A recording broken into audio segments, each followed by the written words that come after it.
ஒரு டேட்டா பார்த்துட்டு வந்துடலாம். காயத்ரி இருக்காங்க.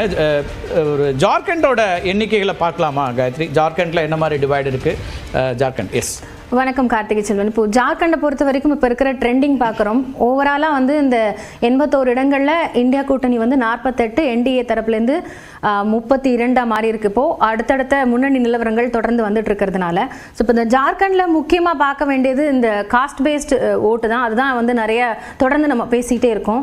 அந்த வகையில் பார்க்கும்போது ட்ரைபலோட ஓட் ஷேர்ஸ் அப்படிங்கிறது ஒட்டுமொத்தமாக ஓவரால் பாப்புலேஷனில் 26% இருக்கிறது. இப்போ அந்த ஓட் ஷேர் அப்படிங்கிறது இந்த ரீஜன் எப்படி பிரிஞ்சிருக்கு அப்படின்னு பார்த்தோம்னா, முக்கியமா இருக்கக்கூடிய 3 அந்த ரீஜன் எடுத்துக்கலாம் ரொம்ப குயிக்கா. அதுல வந்து நார்த் ஜார்க்கண்ட் அப்படிங்கிறது தான் வந்து மிக முக்கியமா அந்த இண்டஸ்ட்ரியல்ஸ்லாம் இருக்கக்கூடிய பகுதியா சொல்லப்படுகிறது. இங்கேயும் அந்த பழங்குடியினுடைய வாக்கு சதவீதம் அப்படிங்கிறது கணிசமாக இருக்கிறது. இந்த பகுதிகளில் என்டிஏ வந்து இப்போ 14 இடங்கள்ல முன்னிலையில் இருக்கிறாங்க. இந்தியா கூட்டணி தரப்புல இருந்து 13, ஓவராலா 29 இருக்கிறது. ஸோ இதை வந்து இந்த எலெக்ஷன்ல வந்து எந்தெந்த ரீஜன் வைஸ் இருக்கக்கூடிய காஸ்ட் பேஸ்டு ஓட்டை வந்து யார் வந்து ஃபோக்கஸ் பண்ணியிருக்கா அப்படிங்கிறதுக்கான ஒரு அடிப்படையான புள்ளி விவரமா இந்த விஷயத்தை நம்ம பார்க்கலாம். இதே மாதிரி இதுக்கு அடுத்து முக்கியமாக இருக்கக்கூடியது அப்படின்னு பார்த்தோம்னா அந்த சந்தா பரகனாஸ் அப்படிங்கிற அந்த ரீஜன், அதுதான் மிக முக்கியமான ஒரு பகுதியாக பார்க்கப்படுகிறது. இங்கே வாக்கு வங்கியை அதிகமாக யார் தக்க வச்சிருக்காங்க அப்படிங்கிறத வந்து ஒரு தரவா நம்ம பார்க்கும்போது இந்தியா கூட்டணி தரப்பிலிருந்து 12 இடங்கள், என்டிஏ 6. ஆனால் கடந்த முறை விட 2 இடங்கள்ல அவங்க முன்னிலையில் இருக்கிறாங்க இந்த ஒட்டுமொத்த 18 சீட்டில் அப்படின்னு பார்க்கும் பொழுது. இதில் 2019, 14 இது ரெண்டுத்தையும் நம்ம எடுத்துக்கிட்டோம்னா அங்கே வந்து ஜேஎம்எம்மோட வாக்கு சதவீதம் அப்படிங்கிறது 43 விழுக்காடாக இருந்தது.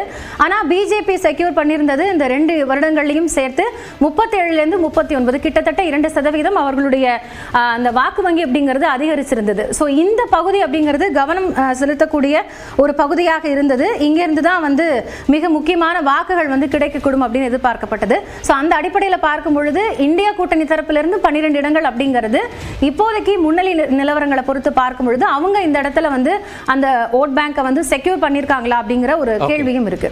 ரைட், அடுத்து அந்த இன்னொரு பிராந்தியம் பார்த்தலாம், நம்ம அதுக்குள்ள பேசலாம். அதே போல நிறைய பழங்குடியின மக்கள் இருக்கக்கூடிய இடம், அதையும் நம்ம பார்த்துடலாம். எஸ், இதை சொல்லிடுங்க நீங்கள் கடைசியாக பிரதேசமாக அடுத்து இருக்கிறதே நம்ம பார்த்துட்டோன்னா மற்றது பார்க்கணும்.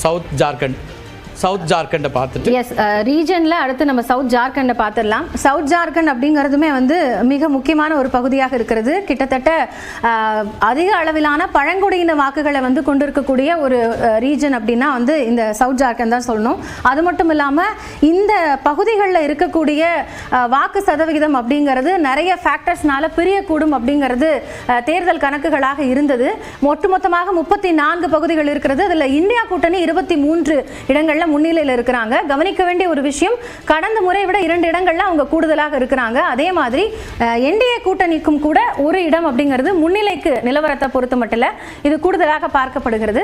ஸோ அப்போ இந்த ரீஜன் வைஸ் இருக்கக்கூடிய ஓட் பேங்க்ஸ் அப்படிங்கிறத தான் வந்து ஃபோக்கஸ் பண்ணியிருந்தாங்க. அந்த 26% ட்ரைபல் ஓட்ஸ் அப்படிங்கிறது ஒட்டுமொத்தமாக யாருக்கு கன்சாலிடேட் ஆயிருக்கும் அப்படிங்கிறத தேர்தல் முடிவுகளை வந்து நம்ம பொறுத்து புரிஞ்சுக்க முடியும். ஆனால் இப்போ பெரும்பாலான அந்த ஹிஸ்டாரிக்கலாக இருக்கக்கூடிய ஓட் பேங்க்ஸை வந்து ஜேஎம்எம் வந்து தக்க வச்சிருக்காங்க அப்படிங்கிறது தொடர்ந்து இருக்கக்கூடிய அந்த நம்பர்ஸ்ல நம்மளால புரிஞ்சுக்க முடிகிறது. கார்த்திக் செல்வன், கடந்த தேர்தலோட ஒப்பிட முடியுமா குயிக்கா? 2019 இப்ப அல்லது பார்லிமெண்டோட? எஸ், 2019ல இதே தொகுதியில் நம்ம பார்க்கிறோம், இதே ரீஜன் பார்க்கிறோம், சவுத் பார்க்கிறோம். அதுல வந்து 34 இடங்கள்ல வந்து ஓவரால் கூட கொடுத்துடலாம். ஓவராலா வந்து 34ல வந்து அவங்க 21 வந்து கடந்த தேர்தலில் வந்து வின் பண்ணியிருக்காங்க. அதனுடைய வாக்கு சதவீதம் நான் குறிப்பிட்ட மாதிரி 37ஆக இருக்கிறது.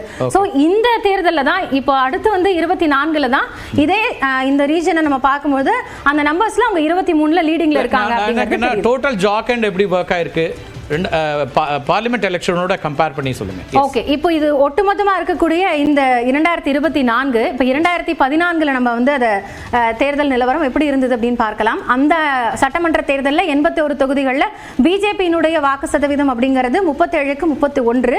அதன் பிறகு அந்த ஜேஎம்எம், காங்கிரஸ் இது ரெண்டத்தையும் நம்ம சேர்த்து பார்க்கும்பொழுது அவர்களுடைய வாக்கு சதவீதம் அப்படிங்கிறது கிட்டத்தட்ட 43ஆக இருக்கிறது. ஸோ இந்த வாக்கு சதவீதம் தான் இப்போ கூட்டணிக்கு மிக முக்கிய பலமாக இருக்கு.